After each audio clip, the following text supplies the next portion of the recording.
राधे राधे, जय श्री कृष्णा। आज हम श्री लाल जू का प्रसंग श्रवण करेंगे। एक दिन यशोदा मैया विष्णु भगवान की पूजा करने के लिए थाल सजाकर लाई हैं। वो शालिग्राम की पूजा करती थी, तो वहाँ पर मैया थाल सजाकर लेके आई। भगवान के सामने थाल रखा तो यशोदा मैया कन्हैया से कहती हैं, देख आज तू भी मेरो संग पूजा करियो। तो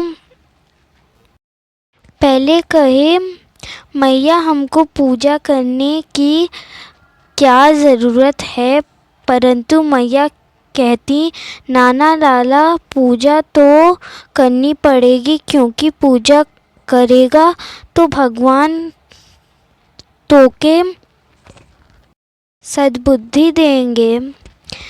अच्छो मैया, ऐसी बात है तो ठीक है। अब दोनों बैठ गए।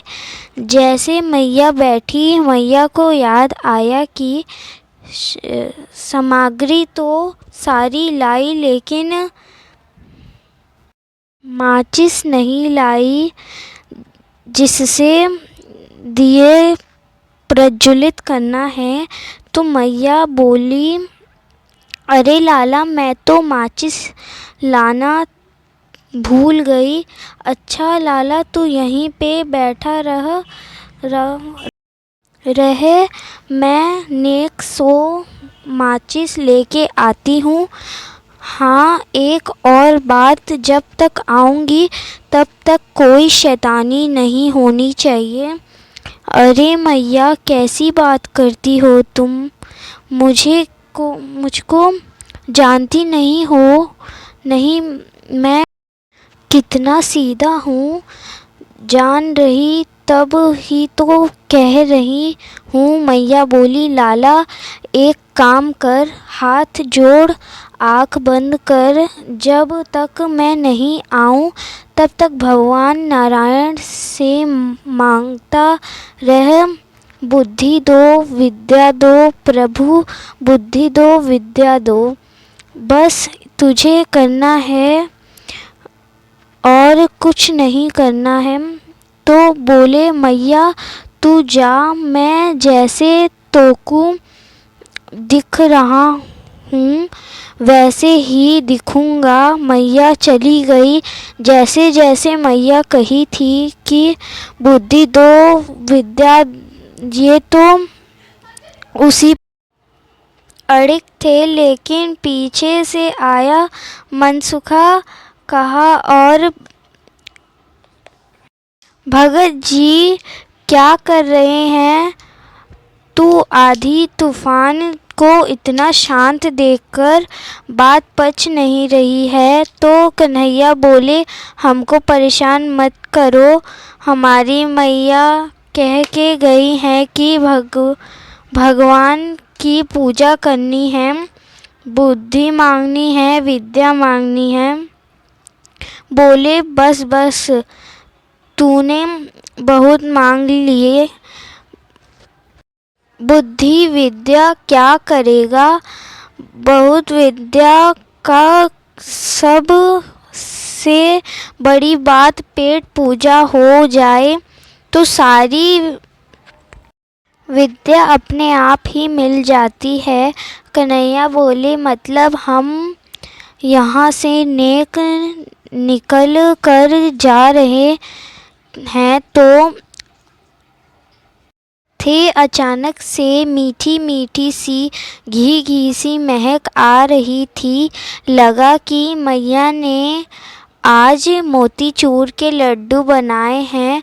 तो लाला कहे, खबरदार, खाने की बात की, पहले पूजा होगी फिर सबको प्रसाद मिलेगा।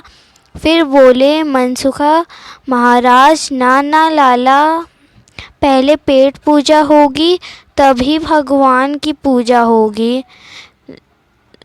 लड्डू को मैया थाल में सजा कर लेके आई। वहाँ मनसुखा के ने लड्डू खाया तो उसे इतना अच्छा लगा कि मन कहा दूसरा, फिर दूसरे से तीसरा हो। वैसे भी ब्राह्मण के मुख जाए तो सीधा भगवान के मुख में जाता है, क्योंकि ब्राह्मण को भगवान का मुख माना जाता है। तो ऐसे सारी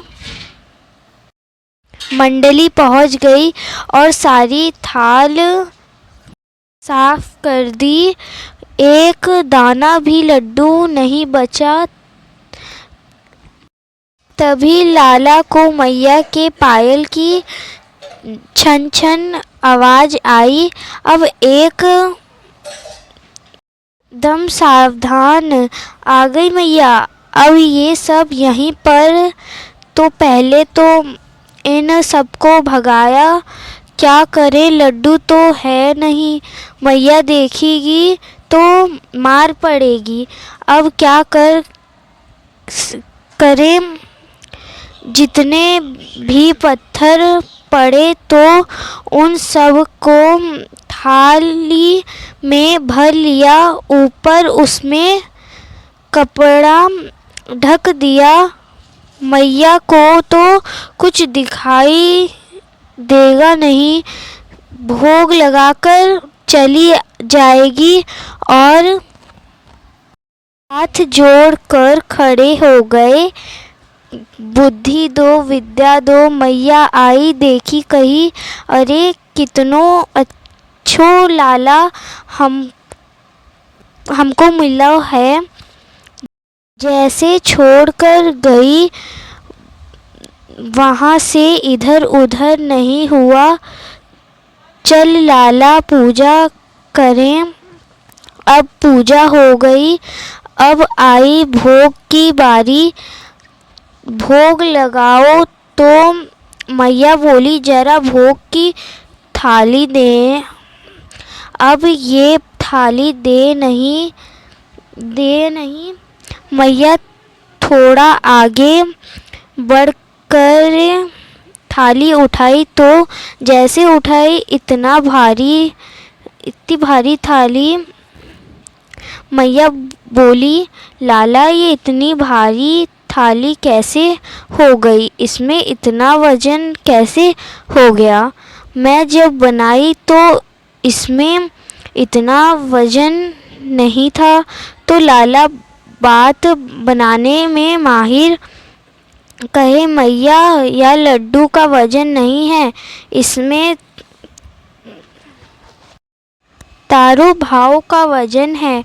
इसमें तूने भाव मिलाया है, ये उसी भाव का वजन है। यशोदा मैया मुस्कुराई, पर मैया को आँख देकर समझ आ गया इसमें तो कुछ गड़बड़ किया है। चेहरा देखकर बताई दे रहा है कि इसमें कुछ तो गड़बड़ किया है। मैया बोली, अच्छो लाला, ऐसी बात है तो हम भी देखें। मैया ने जरा सा कपड़ा हटाकर देखा तो पूरी थाली पत्थरों से भरी थी। मैया बोली, लड्डू कहाँ है लाला? लाला के आँखों में अश्रु भरे थे। कह रहे रोते रोते, हमारे सारे ग्वाल बाल लेकर गए। जैसे लाला के आँखों में अश्रु देखा तो वैसे ही मैया ने भगवान निकले। कहे, ना मैया, तेरे छोरे ने नहीं खाया लड्डू, ग्वाल बालन ने खाया तो हमें ही भोग लग गया। तुम्हारे प्रसाद को हमने पा लिया। ठाकुर जी रो रहे हैं, बताओ जिसके एक भ्रुकुटी दिलाने में सागर में तूफान आ जाए, उबाल आ जाए, वो यशोदा मैया की जाट से आंसू बह रहे हैं। आपको ये कथा अच्छी लगी होगी। राधे राधे, जय श्री कृष्णा।